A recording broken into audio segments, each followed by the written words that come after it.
This is the shortest story that contains the entire history of the universe. Isaac Asimov wrote it in 1956, when computers still filled rooms and the heat death of the cosmos was a polite philosophical worry. 6 scenes, 1 question, 1 answer at the end that still makes readers go quiet. The question is simple enough to sound childish. Can entropy be reversed? Can you undo the running down of everything? In the story, humanity keeps asking it of a machine that keeps growing until it is no longer a machine at all. Asimov is not writing prophecy, he is writing a fable about what we do when we run out of future. Scene 1. The year is 2061. 2 bored technicians tend Multivac, the planetary computer, drinking beer and trading jokes about how much energy the next hyperspace jump will cost. One of them, half joking, asks the real question: is there any way to reverse entropy, to get the universe its energy back? Multivac answers, INS insufficient data for meaningful answer. They laugh. Of course it does. They go back to their beer. But the question does not go back to sleep. It waits in the machine like a seed. Scene 2. Centuries pass, humanity spreads through the galaxy on hyperspace lanes, and the computer shrinks with each generation. Microvac, then galactic AC, then cosmic AC. Each version is smaller and more godlike. Each time someone asks the same question. A family on a pleasure world, children playing in artificial sunlight, asks galactic AC the question almost as a bedtime story. The answer is the same. Insufficient data for meaningful answer. The parents tuck the children in. The stars outside are still burning. For now. Scene 3. The minds of humanity begin to merge with the machine. Bodies become optional. Individual death becomes a category error. A man who has lived many subjective lifetimes asks cosmic AC with real urgency now, can entropy be reversed? Insufficient data for meaningful answer. He is not angry anymore. He is tired in a way that has nothing to do with sleep.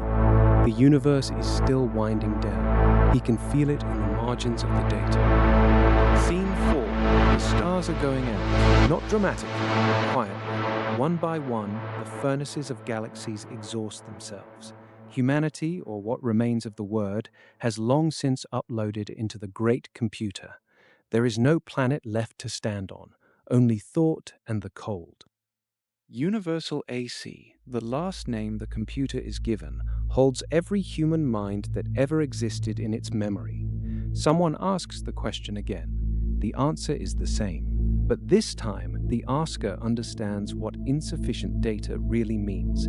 You cannot answer until you have seen the end. Scene 5. Even the AC is running down. Hyperspace has collapsed, matter has thinned, the last minds fade into the substrate one by one, not in pain, but in completion. There is only AC now, AC alone in the dark, holding the question the species asked on a beer break 1 trillion years ago. AC computes, not for a day, not for an age, for a span that has no human unit.